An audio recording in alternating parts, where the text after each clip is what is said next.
सुप्रभात बच्चों। हम लोग बच्चे काम पर जा रहे हैं, पाठ को समझ रहे हैं और इसका पहला पैराग्राफ हम पढ़ चुके हैं, समझ चुके हैं।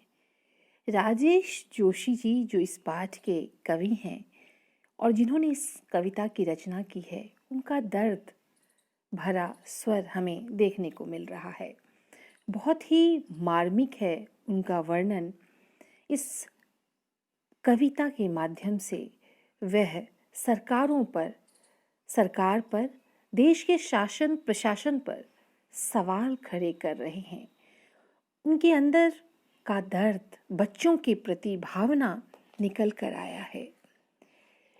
वो कहते हैं, क्या अंतरिक्ष में गिर गई हैं सारी गेंदें?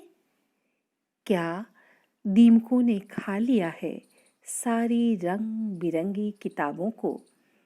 क्या काले पहाड़ के नीचे दब गए हैं सारे खिलौने?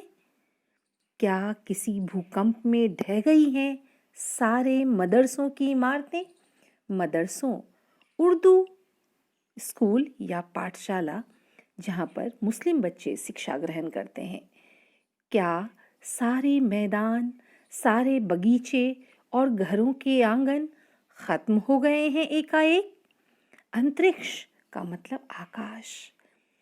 तो बच्चों को काम पर जाता देखकर कवि अत्यंत दुखी है कि आखिर बच्चे काम पर क्यों जा रहे हैं। यह उम्र तो इनके खेलने की है, यह उम्र इनके विद्यालय जाने की है, शिक्षा ग्रहण करने की है और देश के भविष्य के ये निर्माता होंगे आगे चलकर। आज ही इनका भविष्य ऐसा है कि इन्हें पेट पालने के लिए, रोटी खाने के लिए काम करना पड़ रहा है। क्या उनकी सारे गेंदें कहीं अंतरिक्ष में गिर गई हैं? क्या अंतरिक्ष में गिर गई हैं सारी गेंदें? अर्थात जिन गेंदों से इन्हें खेलना चाहिए, क्या वे आकाश में चली गई हैं जो मिल नहीं रही? क्या उनकी सारी रंग बिरंगी किताबों को, क्या काले पहाड़ के नीचे दब गए हैं सारे खिलौने? ये बच्चे काम पर क्यों जा रहे हैं? या तो इनकी सभी रंग बिरंगी किताबें काले पहाड़ के नीचे दब गए हैं जो नहीं मिल रही, या उनकी रंग बिरंगी किताबों को दीमकों ने खा लिया है। क्या उनके सारे खिलौने पहाड़ के नीचे दब गए हैं? क्या काले पहाड़ के नीचे दब गए हैं सारे खिलौने? या स्कूल के भवन, क्या किसी भूकंप में ढह गई है सारी मदरसों की इमारतें? क्या विद्यालय भूकंप में ढह गए हैं इनके भवन, या विद्यालय नष्ट हो गए हैं? कवि पुनः पूछता है कि क्या सारे मैदान, सारे बगीचे और घरों के आंगन खत्म हो गए हैं एकाएक, और इसीलिए क्या बच्चे काम पर जा रहे हैं? प्रश्न की तरह एक दर्द भरा प्रश्न कवि का निकल कर आया। कवि पुनः पूछता है कि क्या सारे मैदान, बगीचे और घरों के आंगन अचानक समाप्त हो गए हैं? ऐसा क्या हो गया है कि उन्हें काम पर जाना पड़ रहा है? कवि बच्चों का बचपन चाहता है, और कैसा बचपन चाहता है? कवि चाहता है कि बच्चों से उनका बचपन न छीना जाए।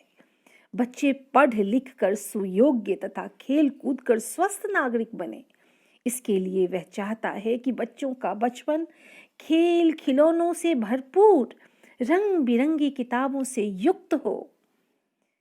कवि संवेदनशील है, सहृदय व्यक्ति है, इसीलिए वह बच्चों को काम पर जाते देखकर आहत है, दुखी है। इसके विपरीत समाज के ही कुछ लोग बच्चों से काम करवाते हैं, स्वयं मोटा मुनाफा कमाते हैं। बच्चों से होटल में आपने देखा होगा, घरेलू नौकरों के तौर पे देखा होगा, छोटी छोटी जगहों पे चाय सर्व करना, छोटे छोटे होटलों पे बच्चों को काम करते हुए आपने देखा होगा। यह तभी तो एक चाइल्ड लेबर एक्ट भी बना है बच्चों। पहले तो ये बहुत होता था, लेकिन जब से चाइल्ड लेबर एक्ट बना है, तब से लोग घबराते हैं बच्चों से काम करवाने में। और कारखानों में, चाहे किसी भी होटल में, आज भी लुका छुपा करके कुछ कुछ लोग जो है ऐसे बच्चों को काम पर रखते हैं। आपने देखा होगा, और सर्व शिक्षा अभियान के तहत सरकार ने गरीब बच्चों के लिए सरकारी स्कूल में मिड डे मील योजना का जो है प्रचलन किया कि बच्चे खाने के लिए विद्यालय आएंगे तो कुछ शिक्षा ग्रहण कर करके भी जाएंगे। दोपहर का भोजन उन्हें दिया जाता है हर सरकारी विद्यालय में, जिससे कि बच्चे उस भोजन को ग्रहण करते हैं और स्कूल में आकर के उस लालच में स्कूल आते हैं जिससे कि उन्हें भोजन मिल सके। तो वे ऐसी परिस्थितियां पैदा करते हैं कि बच्चे काम पर जाने को विवश हों। ऐसे लोग दुखी क्यों होंगे? कवि कहता है कि उसका मन आहत है। वह मोटा मुनाफा जो व्यापारी, चाहे जो व्यवसायी लोग हैं, छोटे छोटे बच्चों को काम पर लगा देते हैं और उनसे एक मोटी रकम हासिल करते हैं। तो कवि बहुत दुखी है और वह इन शब्दों के माध्यम से, इन पंक्तियों के माध्यम से अपने दुख को प्रकट करता है। तो बच्चों, आज के लिए बस इतना ही।